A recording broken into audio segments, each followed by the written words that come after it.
Welcome back to our journey of exploring the never-before-told hidden corners of human history. Today, I will not tell you a story about dry statistics or grand military strategies on a world map.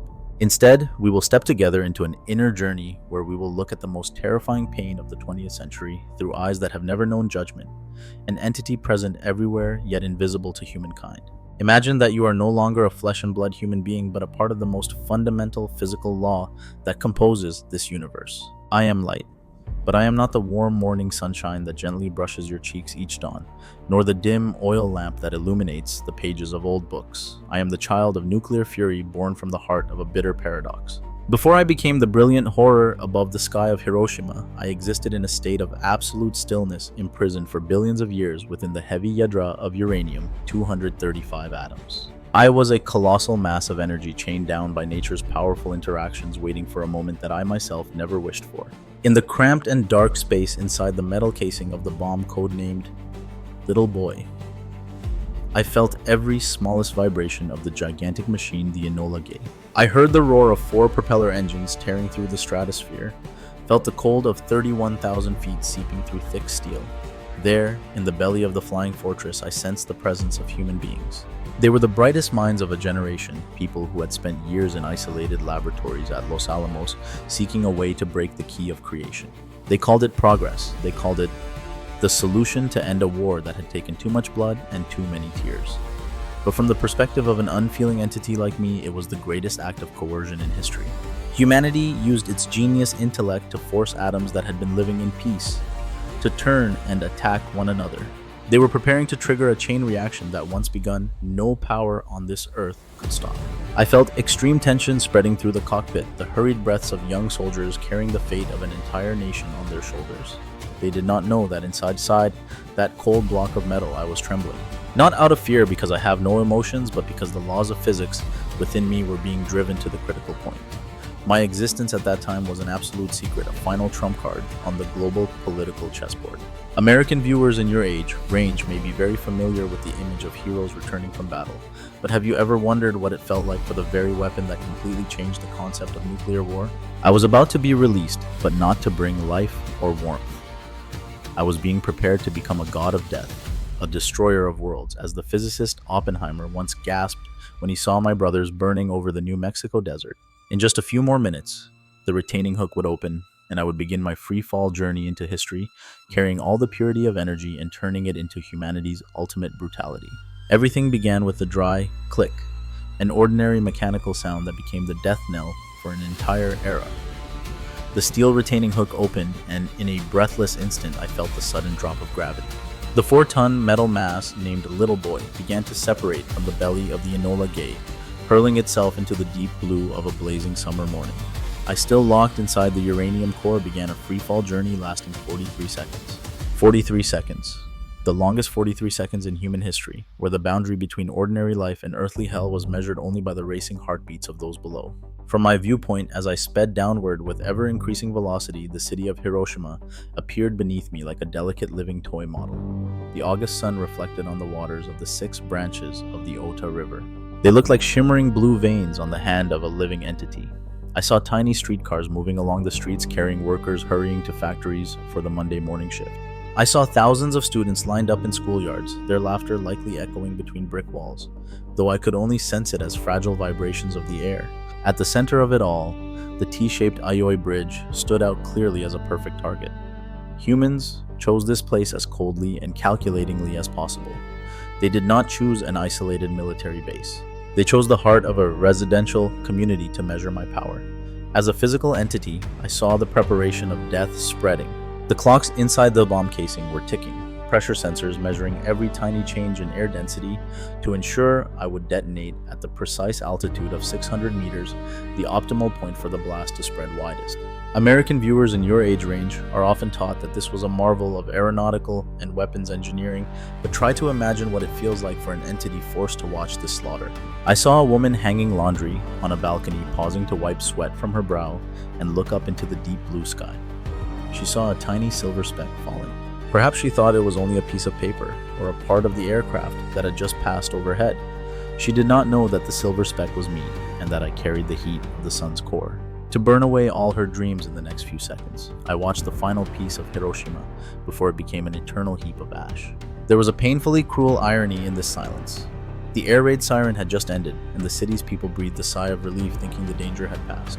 They returned to their small tasks, cooking breakfast, sweeping yards, checking rooftops.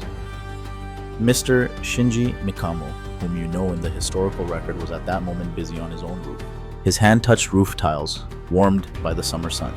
He had no idea that the entity rushing toward him carried a power that could turn those very tiles into molten glass. I saw them. Tens of thousands of people, each one a universe of memory and hope, and I knew that in less than a minute I would be forced to erase them all. I am pure energy, but at this moment I felt like a death sentence being carried out by an executioner without hands. These 43 seconds of freedom were not a gift. They were a descent into the darkness of human conscience, where my light would soon expose everything most brutal. At exactly 600 meters above the sky of Hiroshima, time seemed to freeze for a microsecond before chaos erupted. A tiny electrical signal ran through circuits, triggering the mechanism that fired a uranium projectile into the target mass. In the darkness of the steel core, atoms began to collide, shatter, and release me. In that moment, I was no longer an imprisoned photon. I exploded into a vast, brilliant, and devastating entity. I became Japan's second sun, but this was a sun that did not bring life. I radiated from the blast's epicenter with a force beyond any definition of heat humans had ever known. At my center, the temperature leapt to millions of degrees Celsius, creating a gigantic fireball, swallowing the deep blue sky of that Monday morning. American viewers, try to imagine this. If the sun above needs millions of miles to warm the earth, then I needed only a blink to turn the surrounding air into a blazing furnace. I spread at the speed of light, cutting through space before any sound could arrive. In that first instant, there was no explosion, only an absolute silence of blinding light. I am thermal radiation. I touched the surface of the city of Hiroshima and immediately changed the nature of matter. The roof tiles on Mr. Shinji Mikamo's house did not merely heat up. They blistered, melted, and turned into a strange liquid film under the impact of unimaginable thermal energy. Wood, paper, cloth, what traditional Japanese homes were made of, ignited instantly. But the most horrific moment was when I touched the human body. From my perspective, life vanished in the most extreme way. Those near the epicenter had no time to feel pain, because their nerves evaporated before any pain signal could reach the brain. I passed through skin, muscle, and bone, turning them into carbon in a blink. I saw my own energy envelop a person sitting and waiting before the door of the Sumitomo Bank. In that instant, I covered their body, passed through them, and struck the stone wall behind.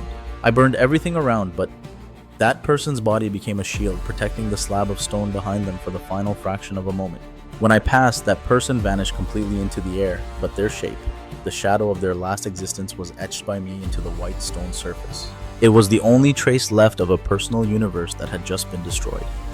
As I burned, the pressure around the blast center spiked, creating a dense wall of air that began to move at supersonic speed. If my light was the blade that severed reality, then the shockwave following me was the sledgehammer crushing everything left behind. I saw even the strongest reinforced concrete buildings buckle, lifted off the ground, and shattered like sandcastles before a tsunami. Dust, rubble, and shattered lives began to be sucked into a gigantic pressure column, rising into the stratosphere to form a pitch-black, grotesque mushroom. I had been set free exactly as the scientists had wished, but my freedom created a vacuum of life. I was no longer the energy of the universe. I had been turned into a curse, an entity existing to prove that when humans hold divine power, they often use it to create hell. My terrifying heat passed in an instant, but what I left behind was not only ash, it was a new haunting form of existence, the shadows of absence. American viewers, imagine a world where a human being is present, breathing, thinking about the future, and then suddenly is erased from reality, leaving only a dark stain imprinted on cold stone. That is how I, as radiation light, recorded the indictment of their existence.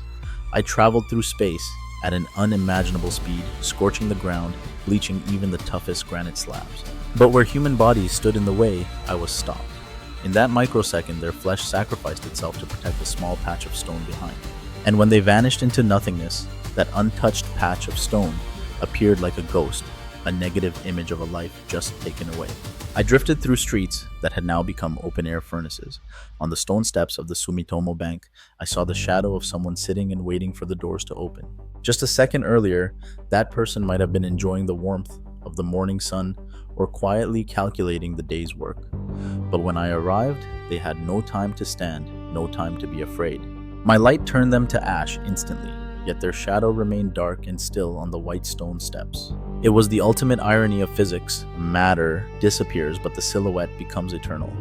Those shadows were not just black marks on stone, they were silent screams. I saw the shadows of bicycle riders imprinted on the road, shadows of collapsed utility poles, and the shadows of children skipping rope etched onto the remaining brick walls. Each shadow was a story cut off mid-sentence, a reminder of how fragile humans are before the power they themselves unleashed. As dust and smoke began to cover everything, I was no longer as dazzling as at first. I became murky, filtering through thick clouds of debris rising from the ruins. In that dim darkness, I saw survivors crawling out from shelters or from under piles of rubble. They no longer resembled the human beings I had seen from above moments earlier. My light had ravaged their skin, turning it into swollen, peeling strips of flesh. They moved in a trance, arms stretched forward to avoid touching their wounds. Some were searching for loved ones in desperation. Yet they passed each other without recognizing each other, because their faces had been reshaped by my heat into unfamiliar forms. I witnessed humanity's ultimate loneliness when pain becomes too great, language becomes useless, and all that remains is the silence of hell. I seeped into every gap of collapsed houses that only minutes earlier had been homes for families. I saw breakfast trays still steaming, now buried. I saw unfinished books, cloth dolls burned halfway. These lifeless objects sometimes outlive their owners. Viewers in America may see this as a great military victory, a turning point to bring American soldiers home. But from my perspective, it was only emptiness. The shadows imprinted on stone would remain for decades, defying the erosion of time and sun and rain to remind the world of that fateful August morning. I no longer felt pride in my speed or power. I only saw myself as an unwilling witness to a wound in humanity that never heals. After the brilliant and devastating instant of explosion, I began to weave through a thickened atmosphere where light no longer carried the blue of hope but turned to the gray of death. Hiroshima was no longer a city. To my eyes, it was an ocean of ruins steaming and smoking. Streets once filled with the lively sound of streetcars were now packed with charred bodies curled like pieces of charcoal forgotten after a demon's feast. I drifted over the Ota River, whose clear water was now clogged with thousands of corpses. Those people in a burning thirst caused by my heat jumped into the water, hoping for relief, not knowing the river had become a massive communal grave. I saw my own reflection in lifeless eyes staring up at the sky as if asking why the sun had betrayed them. American viewers, you often hear about casualty numbers reaching hundreds of thousands. But here in the center of hell, there were no numbers at all. Only shattered lives. I passed through a group of people wandering like a parade of ghosts. This is the most haunting image I ever recorded. Their skin burned far beyond the limit, peeled away from the flesh and hung from their fingertips like torn strips of cloth. They did not groan. They did not scream. They moved in a terrifying silence, arms raised forward like the undead in folk culture. They no longer recognized one another. A father walked past his own child and saw only a distorted form, no ears, no nose, only red raw eye sockets. The entity of light that caused this, felt a crushing weight upon my unfeeling nature. I was made to illuminate the world, but now I was exposing the worst brutality one species could inflict on its own.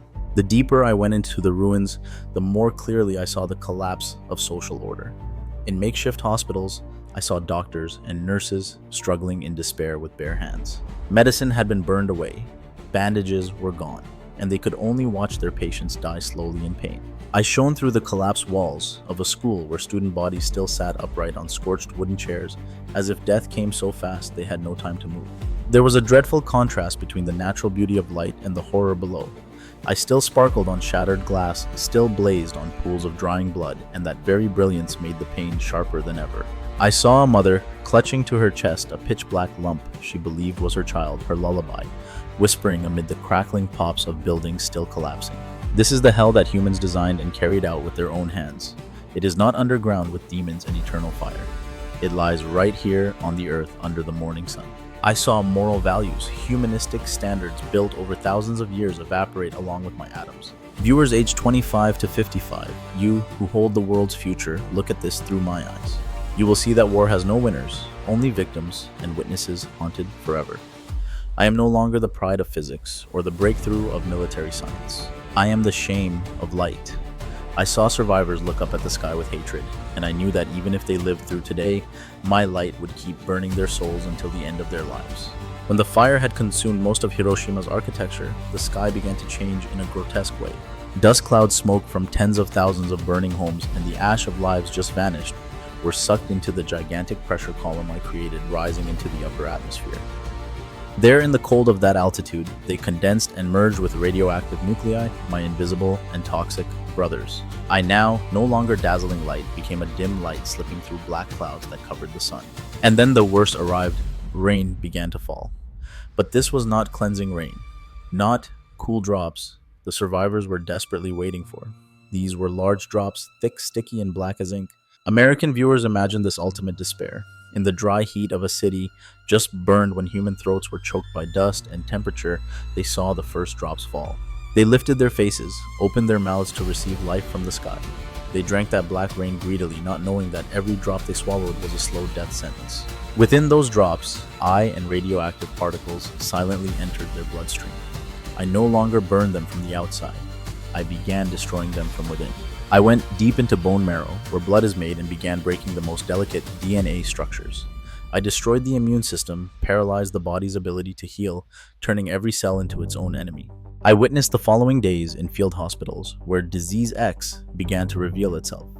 Those who seemed miraculously spared from the blast now began to collapse in inexplicable ways. I saw hair falling out, covering pillows white after a single touch. I saw purple spots appearing under the skin, bleeding that would not stop. My light now existed inside ulcers in their mouths and organs. Japanese doctors of that time stood watching in shock and helplessness. They had never seen a weapon that could continue killing so silently and so persistently long after the explosion had ended. I felt like the greatest traitor. I gave them light to see the world, but now I use my very presence to take their lives away piece by piece at the cellular level. That black rain did not only seep into human bodies, it seeped into the soil, into rivers, and into the future of this land. It was the presence of a power beyond the control of human morality. Hibakusha, who survived that rain, would carry my trace in their flesh and blood for life. They would be stigmatized, shunned out of fear of the spread of atomic poison, a fear born from their fellow humans' ignorance. I observed physical pain gradually turning into spiritual pain, where their existence became a symbol of fear rather than compassion. My dear American viewers, you hold a power that can vaporize an entire city in a second. But look at this black rain and see that the true consequences of war never end with the last explosion. It stretches across generations, remaining in genes and blood and in humanity's eternal nightmares. Decades have passed since I was released from the uranium core over the skies of Hiroshima and Nagasaki.